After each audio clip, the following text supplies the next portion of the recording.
Piracicaba, alô Brasil, está começando mais um Nedre Especial.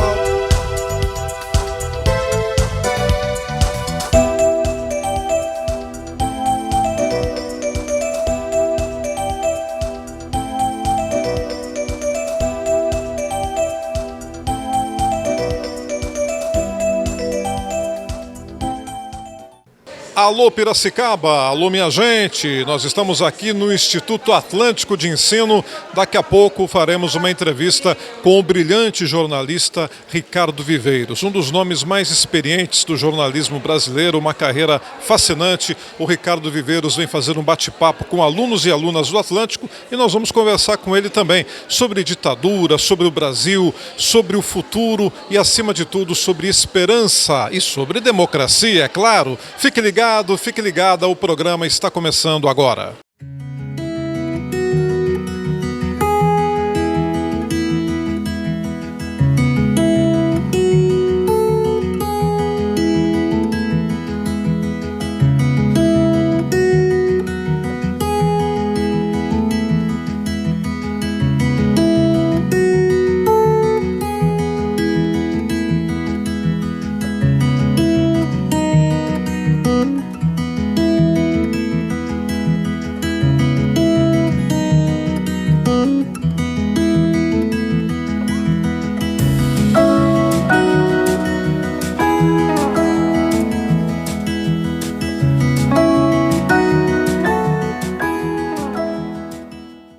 Olha, Rosângela Camolese, a Rô Camolese, professora que é diretora aqui do Instituto Atlântico de Ensino. Primeiro, parabéns por ter trazido o Ricardo Viveiros, pela palestra, pelo bate-papo que ele fez com os alunos e pela qualidade das perguntas que os alunos e alunas do Atlântico fizeram também ao jornalista Ricardo Viveiros, mostrando uma preparação desses jovens, desses adolescentes, né, para a vida, para o futuro. Eu acho que foi mais um momento de conscientização e de pura educação, né, Rô? Exatamente, Néder. Nós estamos esse ano fazendo 25 anos de instituição. Nós todos os anos nós temos um ciclo de palestras, mas esse ano nós enfatizamos palestras um pouco mais densas, no sentido de trazer pessoas que vivenciaram aquilo que eles estão aprendendo na teoria. E uma delas é do Ricardo Viveiros. Ele é um exilado político, ele vivenciou, ele foi correspondente de guerra, jornalista, escritor. Inclusive, ele escreveu, está no seu 4º livro infantil. Eu vou trazer o Ricardo novamente para o colégio, porque ele tem livros infantis fantásticos. E é bom porque esses alunos, eles escutam, ouvem de alguém que vivenciou. Então é um exemplo ali, né, vivo, do que aconteceu na época da ditadura militar, porque você sabe que muitas vezes tem distorções, né? Então ele veio e falou o fato realmente, sem nenhum vínculo político, tirando isso, falou a realidade exatamente, porque escola não tem que ter se é A, B, esquerda, direita, a escola tem que mostrar os fatos na sua realidade. E ele vivenciou. Então, quem vivencia traz o verdadeiro fato, a realidade e aquilo que teve como vivência, né? Ele mostrou o lado bom, o lado ruim, de tudo que ele vivenciou, as amizades que fez ao longo de todos os países pelos quais ele passou. Ele conhece 114 países, como nós ouvimos dele, fez 56 livros. Então, é uma pessoa que gosta de escrever. Ele, na realidade, hoje também, como jornalista, ele veio dar um testemunho de vida e mostrou para essa criançada que o Brasil vale a pena. Porque uma das perguntas dos alunos foi: você passou pelo exílio por vários países e você voltou para o Brasil. Ele falou: eu voltei para o Brasil porque eu acredito no Brasil, amo o meu país, eu tinha saudades do pé de moleque, da Maria Mole, quando eu morava fora, você viu nessa conversa com os alunos. Então, os alunos precisam ter essa vivência, escutar de alguém que vivenciou. E daí cada um tira as suas conclusões, né? E ele mostrou também que os alunos precisam não perder a esperança, que o Brasil é um país maravilhoso, que é isso que a gente precisa mostrar para essa moçada. Precisa estudar sempre, eles precisam ler muito, né? Cultivar a leitura, que é importante, seja a profissão que eles desejarem, procurarem ser como profissionais, mas ler muito, estudar muito sempre e procurar saber a verdade dos fatos, né? Que esse é o nosso intuito. A escola, mais do que um lugar de aprender, de ensinar, é um lugar também de convivência e de trazer bons exemplos para o dia a dia, né? E esse foi o nosso intuito aqui. Legal. Aliás, um projeto muito legal, né? Eu acho que cumpre a função da escola, da educação. Você, como educadora, dando aí uma aula hoje de como se fazer um bom ensino.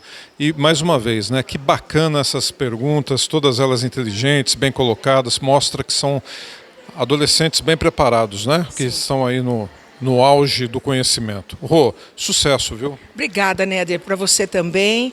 E a casa é sua, venha sempre, tá? E a gente convida todos os seus ouvintes para que eles venham aqui conhecer o colégio, né? E que a gente tenha uma proposta aí interdisciplinar, bacana, exatamente para mostrar para os nossos alunos aquilo que é de fato que vai ser bom para a vida deles como cidadãos prestantes. Olha, o jornalista Ricardo Viveiros, hoje aqui no Colégio Atlântico, fez um bate-papo formidável com os alunos, alunas, falou sobre a vida, falou sobre ditadura, falou sobre democracia e sobre esperança, né, sobre o nosso Brasil. Eu queria começar essa conversa, Ricardo, te perguntando sobre o momento atual do jornalismo brasileiro, porque a gente está vindo de uma polarização ideológica, política difícil para nós jornalistas. A gente sofreu muito na cobertura dessas eleições passadas e a polarização, eu sei que ela prossegue, ela continua. Como conviver com isso e qual que é o rumo que isso vai ter para nós profissionais de comunicação? Em primeiro lugar, muito obrigado pela oportunidade. O jornalismo vive, não só por isso, mas também por isso, um momento difícil. A competitividade da tecnologia de ponta, a questão econômica, que atinge a mídia impressa em especial, mas também atinge a mídia eletrônica, e, por fim, a questão da polarização. Eu outro dia escrevi um artigo, eu escrevi para a Folha, e eu escrevi um artigo exatamente sobre isso. No passado, você tinha assim, o Jânio contra o Lote com a espada, o Jânio com a vassoura, os dois prometendo combater a corrupção e tal. Mas o embate era de ideia, ele era respeitoso, ninguém morria, ninguém xingava, não dividia família, não dividia colega de trabalho, não dividia vizinho. Era um debate sadio.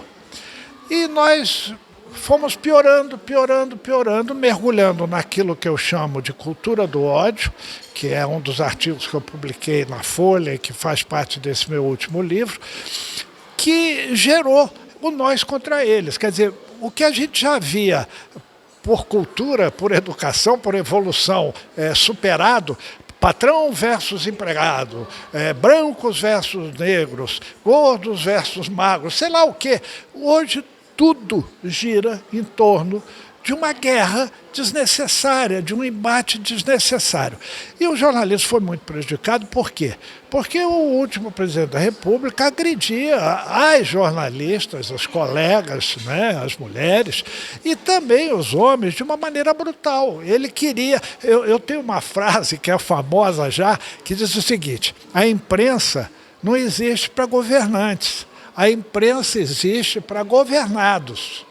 Então, o governante que quer que a gente fale bem dele o tempo todo, está errado. Aliás, ele não faz mais que obrigação quando ele faz alguma coisa. Ou você vota em alguém para o cara não fazer, ou você vota em alguém para o cara roubar. Não, você vota acreditando que a pessoa vai fazer e fazer bem feito e com honestidade. Então é um momento muito delicado, a qualidade do ensino caiu, a questão do diploma continua pegando fogo e tudo isso faz com que a gente atravesse uma fase muito difícil no jornalismo. E a comunicação na internet? A gente ouve a questão das fake news, que estão, às vezes, infelizmente, influenciando muito a opinião pública. Como separar, como é que nós vamos separar o jornalismo sério do jornalismo clandestino que usa notícias falsas a toda hora? Pois é, isso é uma outra indústria, né? É uma indústria do ódio, porque na hora que você informa mentira, você está prestando um desserviço. E você está iludindo as pessoas simples. Como o país é um país onde a educação ainda não é total acesso a todos, onde as pessoas ainda têm uma formação educacional deficiente, não têm condições de obter cultura com facilidade, etc., a desinformação cria e alimenta toda essa divisão e, o que é pior, induz as pessoas a erro. Então, primeiro, tem fake news grosseira, que você observa erros de português, truques de montagem mal feitos, você sabe que é mentira. Agora, tem coisa muito bem feita. Então, há hoje já organismos da própria imprensa onde você pode checar a veracidade da informação da internet. E o próprio jornal, a TV, o rádio, a revista, são a mídia básica, elementos de conferência, de checagem da verdade. Então, antes de você retransmitir, cheque primeiro. Ricardo, você foi um brilhante jornalista, é ainda, obviamente, um brilhante jornalista, mas eu digo que você foi porque você foi, na época da ditadura, uma voz muito combativa, muito importante. Foi também preso, torturado, exilado, enfim, você viveu de uma maneira intensa a questão da ditadura. Como é que você vê nos dias atuais muitas pessoas querendo mudar a história, políticos inclusive dizendo não, nunca houve ditadura no Brasil, desrespeitando muitas famílias que nunca mais puderam ver os seus filhos, nem dar a eles um enterro digno, decente? Como é que você analisa isso? Olha, o revisionismo, o negacionismo são altamente perigosos. Eu costumo dizer, quando faço palestra, em especial para os jovens, que eu não sou um velhinho rancoroso que fica lembrando do passado com algum instinto de vingança, de ódio, nada. Isso nunca passou e na época não passava. Eu tentava compreender por que o outro estava fazendo aquilo, por algum motivo. Ele ganhava para isso, era a profissão dele, ele tinha medo de perder o emprego, não sustentar a família. Eu sempre optei pelo perdão, pela compreensão, mas nunca deixei de ter a consciência do erro. Então, repetir, recontar, lembrar da história é importante para que não aconteça de novo. Não é saudosismo, não é revanchismo, é importante as pessoas saberem, principalmente os jovens, para não permitirem que aconteça de novo.